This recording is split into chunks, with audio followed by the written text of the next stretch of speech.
Big dog. I know it's the beginning of the week, but you already know how we make them special. It's Tier List Tuesday. What's going on with ya, big dog? And it is an amazing day for Yu-Gi-Oh! I hope that your day, phenomenal. But if it isn't, don't let what happened at the beginning of your day ruin the rest of your day. Today, big dog, I actually want to clear the air about yesterday's video. I know that it said top 5 competitive budget decks, but in the beginning of the video, I briefly mentioned 4 decks that I've been talking about for the past couple of weeks. And the reason why I did that is because, well, I've been talking about them for the past couple of weeks. I didn't want to just keep regurgitating the same information, so what I tried to do is give you 5 other competitive budget decks while briefly mentioning those. I could have done that a little bit better. Now, I do appreciate you guys in the comment section that helped me realize this. Hindsight is normally 20/20, but the good thing about it is that I promise you I'll do better in my next upcoming videos, and that's what this budget tier list is set here to rectify. That's right, big dog. Here we got 5 different categories, and I'm gonna be covering a lot of budget Yu-Gi-Oh decks and telling you their strengths inside of this format. And ironically, as a player that has access to every card in the game, when I play on big events or when I'm playing online or maybe even remote duels and such, I actually tend to gravitate towards these decks. These are the decks I actually like the most. So really quickly, to explain the 5 different categories that I have, the top budget Yu-Gi-Oh decks are the most competitive budget decks in the format. The next budget Yu-Gi-Oh decks may not be as competitive as the top Yu-Gi-Oh budget decks, but they're still really good. Takes a really good pilot are for players that really love that archetype. If they know exactly what they're doing, they could go places. A lot of effort does not mean that your budget deck is bad, though it may be a little bit harder to play than some of these other strategies. And then our last category, pay the rent. Look, my guy, bills need to be paid. So the budget tier list has a very simple criteria. What can you do with these particular strategies at about $100? Does the strategy have more room to grow? Like, if you put more money into the strategy, does it get better? And of course, its actual competitive viability. We have a ton of strategies to talk about here. And since this is post Maze of Memories, well, let's just jump on in so we can start talking about these strategies in the reprints and cards that were introduced, as every single one of these strategies are either good budget decks over time or have had some type of support. Blackluster Soldier did get support in the new Maze of Memories, but just go ahead and pay the rent instead. This deck is 100% not worth it as a Yu-Gi-Oh strategy right now. It's really only here because I had to put it here, and that's pretty much it, my friend. Black Wings. This is something that players have actually been talking about. I have not mentioned Black Wings in quite some time. I actually think that Black Wings are still a very good budget deck, but they do take a really good pilot. Right now, inside of the Yu-Gi-Oh card game, banishing isn't necessarily a huge pivoting point, but since Catch Tier or Rise Heart still is in the Yu-Gi-Oh meta, and you do kind of need your graveyard as a Blackwing deck, you're a little bit in trouble. This is one of the only decks that can put up negation boards to stop cards like Book of Eclipse, and can play through Ash Blossom and Joyous Spring, but playing through the Rock? Alright, that just might be an L right there. Dark World is ridiculously slept on. It is an extremely good Yu-Gi-Oh deck in this format, and I gotta say, I was actually really surprised and impressed that it is a top budget Yu-Gi-Oh deck. Now, the good thing about Dark World is also its bad thing. You're not gonna need to invest more than $100 to make this deck uberly competitive, but at the same time, it doesn't get more stronger with more expensive cards. Regardless, 3 structure decks and a couple of extra bucks outside of that gets you a really good Yu-Gi-Oh deck that can actually contend with some of the top decks in the game. Dinos. And this Yu-Gi-Oh format 100% takes a really good pilot, my guy.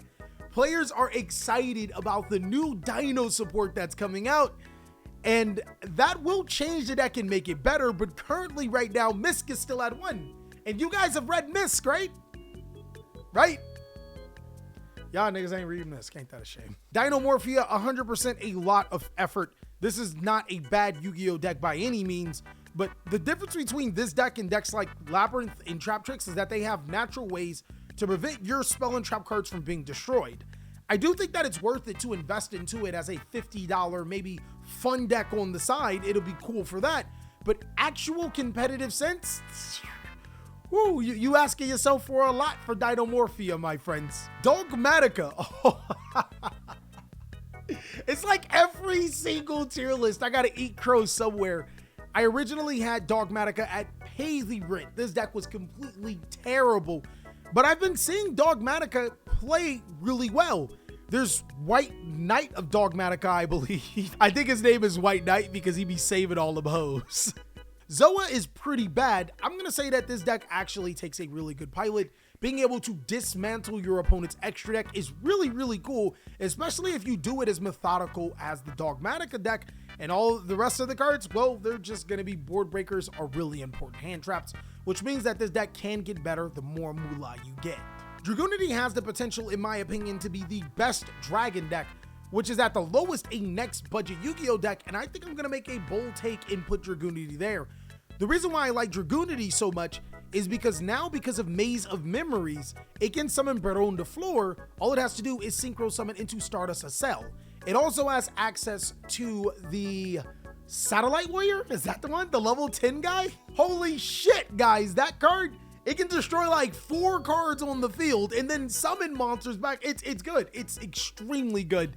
It's actually really, really cool that Dragoonity has another play option and is a fairly powerful deck. My biggest problems with Dragoonity would be playing through Nib, Ash Blossom, Imperm, those type of cards, but other than that, I think that it's a pretty decent deck. Drytron, my boys. Oh my god, Drytron. We talked about this in yesterday's video. Drytron is really good. It can summon Dino Mundo to the side of the field, which allows you to summon Magician of African American Chaos Max to the side of the field and prevent a player from using monster effects through the entirety of the turn.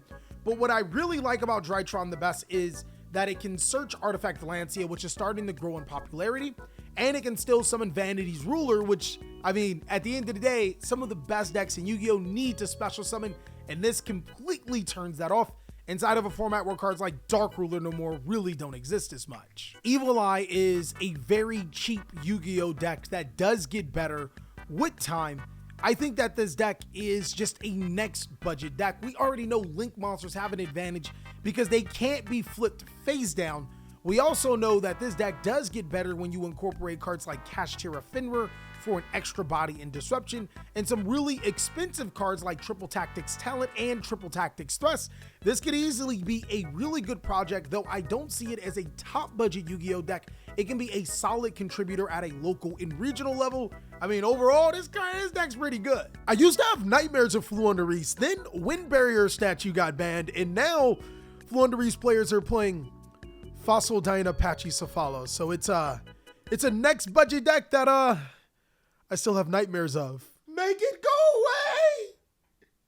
Make it go away! Fluundereese is one of those decks that may not have a huge advantage over some of the top Yu-Gi-Oh decks, but still is a very powerful and cheap deck that you should consider, especially if you want free wins on me. Galaxy Eyes got an important reprint with Photon Orbital becoming a rare. That card was ridiculously expensive, and while it does have another expensive card in the Rank 8 Galaxy Monster, holy shit, there's a lot of them. Number 90, Galaxy Eyes Photon Lord is still a Full Metal Alchemist arm and leg to be able to attain, and the Zexal Zoomers are probably never going to let that one down.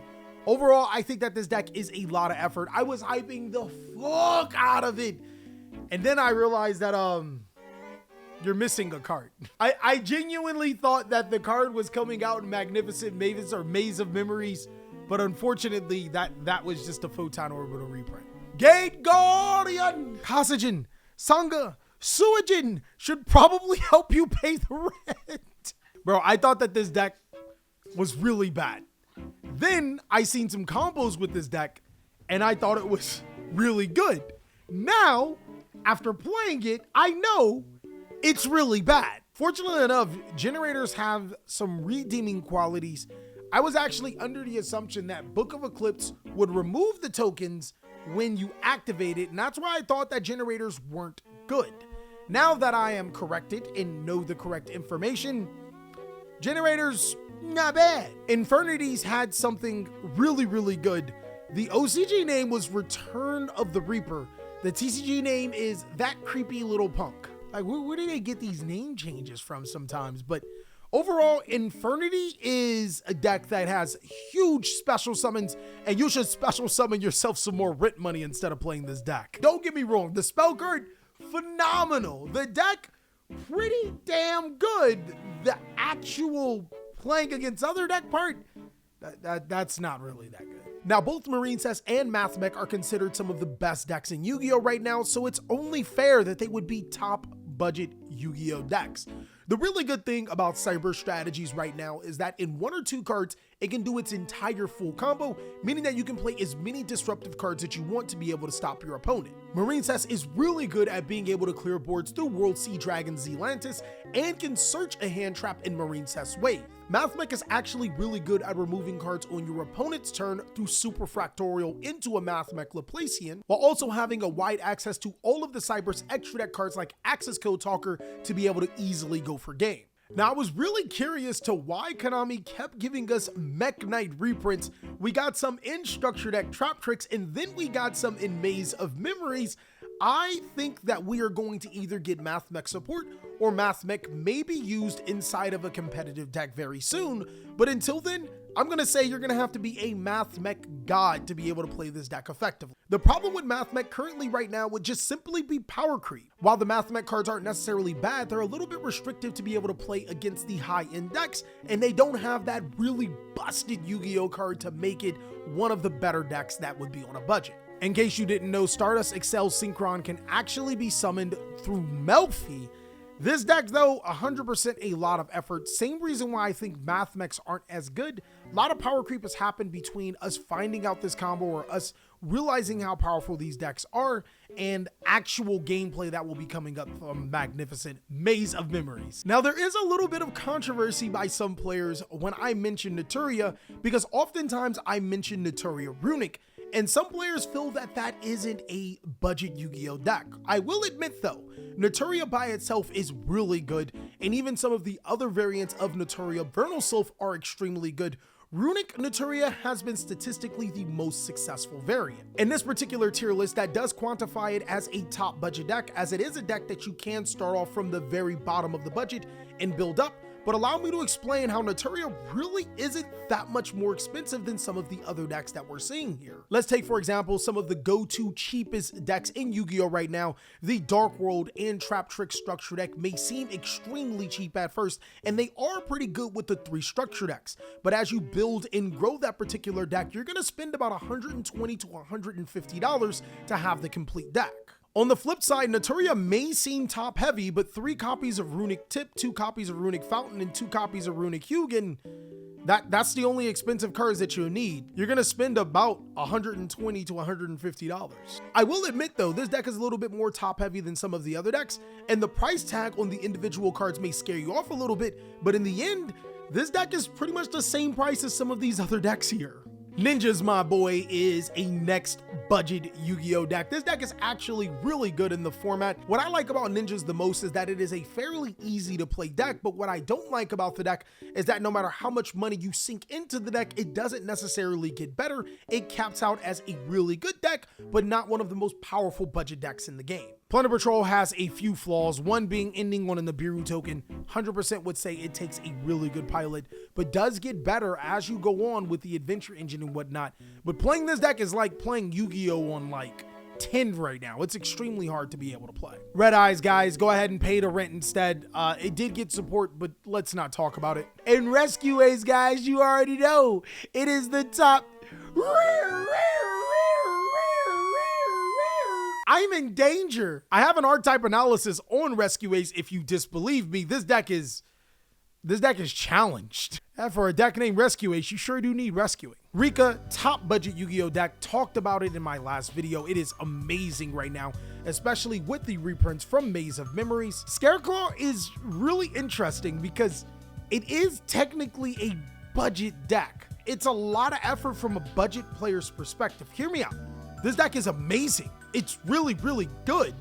I even have a deck profile on it detailing how powerful it is, but the problem is that the budget version is lacking compared to the real version, though a lot of effort's probably a little bit too much. I'm gonna go ahead and put it as the next budget. I don't think it's a bad deck whatsoever. Sky Striker players still out there ready to dox me if I tell you to pay the rent instead of get these waifus right here that they for some reason want still. My guy, these Sky Striker cards are 13. I think this is confirmed canon. If you have a Sky Striker deck box or mat that is inappropriate, you are officially a weirdo. Spriggan is such an interesting deck because some of its best combos are completely insane. On the flip side though, it does require half your extra deck, and if that board does get broken, you're almost at an instant loss. I would say that this deck takes a really good pilot, though the Spriggan's cards are extremely good. I think finding a more consistent inboard that doesn't require half your extra deck to be able to make, as well as not reduce your life points into going for game type mode, would probably be better for the deck. Sword Soul is probably the best deck on this list. What are we doing here? Let's not talk about it. The reprint of Baron de Fleur and Maze of Memories, you guys should hop on this deck before it's too late. And Trap Tricks is probably, I mean, if we had a genuine top 5 budget Yu-Gi-Oh decks, here you have it. And this would be the order in all of them. They're all really, really good right now. Fire Brigade is a deck that it's a pretty solid budget deck. It does get better with a lot of cards that you get like Triple Tactics Thrust, Triple Tactics Talent, and really good board breaker cards, as well as hand traps, and it's immune to cards like Ash Blossom and Joy Spring and the Biru itself. It's really, really good. We were talking a lot about Umi, and unfortunately, Umi is a lot of effort. The problem with Umi is, first of all, getting Kaiju, which Lava Golem does fulfill those requirements. I know what you're thinking, just don't summon 2 monsters, which is basically just don't win the game. Once you stop addressing this deck's back row and just start tributing off their monsters, you're pretty much good to go. And then lastly is Utopia. Players really loved when we talk about Utopia in our last tier list. Let's go ahead and pay the rent instead of building this as a budget deck. Unfortunately, even with the new support, not enough. And that's all that I have for the budget tier list. Ironically enough, there are more good budget decks than there are bad budget decks, kind of, which is really, really cool. Let me know what you think about this budget tier list. Did I rank a strategy too high? Did I rank one too low? Or is there one that I missed? Of course, if you want to see more amazing content, go ahead and check out these videos as I'll catch you on the next one.